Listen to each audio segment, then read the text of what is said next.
Welcome back to the Fanboy Cantina. This is our review of Wakanda Forever, and I'm going to try to be as spoiler-free as possible. Available only in theaters, Wakanda Forever is an epic Marvel film.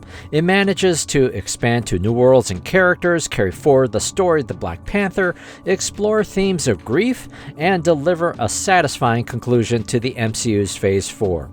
Wakanda Forever has the difficult task of creating a sequel to a beloved, groundbreaking Marvel movie, while mourning the original's title character and actor. I saw Black Panther at least 3 times, maybe 4 times in the theater. And without the charismatic Chadwick Boseman, the focus shifts to Angela Bassett and Letitia Wright, as well as Danai Gurira, Winston Duke, Lupita Nyong'o, and other actors from the first movie. Angela Bassett absolutely soars as Queen Ramonda, a royal leader championing her country and mourning her family. And Letitia Wright is a far more mature Shuri, her youth forever changed by the death of her brother, and overall delivers a good performance. I think Danai Gurira is my favorite character as Okoye, and I would love to see her more beyond, The Walking Dead and the MCU. While the movie is called Wakanda Forever, we don't spend forever in Wakanda because we also get to explore this new world of Talokan. Tenoch Huerta makes for an interesting and complicated Namor or Namor, and he's quite captivating whenever he appears on the screen.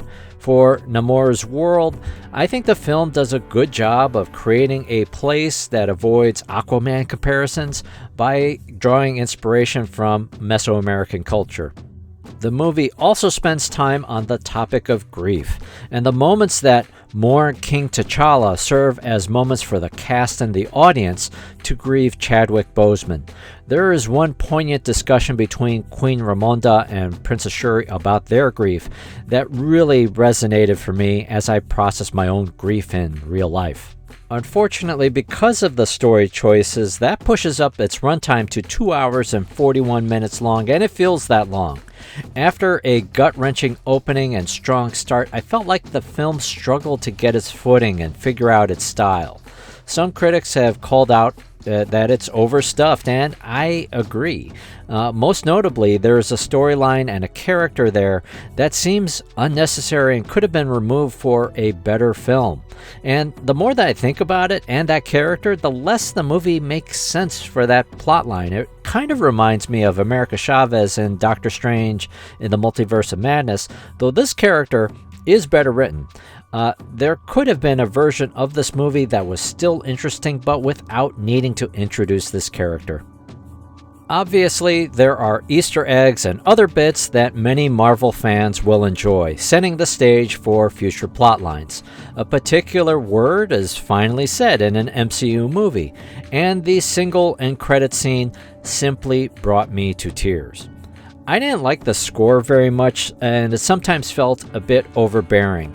That's in contrast to how much I enjoyed the score and soundtrack for the first Black Panther movie.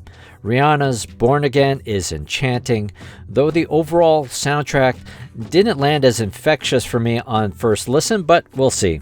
Some of the CGI also seems unusually weak, and the cinematography, particularly in Shuri's lab, seems to occasionally lack the eye of the first movie. Wakanda Forever has the unfortunate burden of high expectations to be as good or better than the first movie. And no, it isn't. Though it shouldn't be held to that standard anyway. Black Panther is about as perfect of a superhero movie as you can get. And Wakanda Forever is a solid sequel to an iconic film, well worth seeing, and easily the best of the MCU movies released in 2022. So that's our review of Wakanda Forever. Post in the comments, what did you think of this movie? We'd love to hear from you. As always, thank you so much for watching. Please take a moment to like, share, and subscribe. This has been the Fanboy Cantina.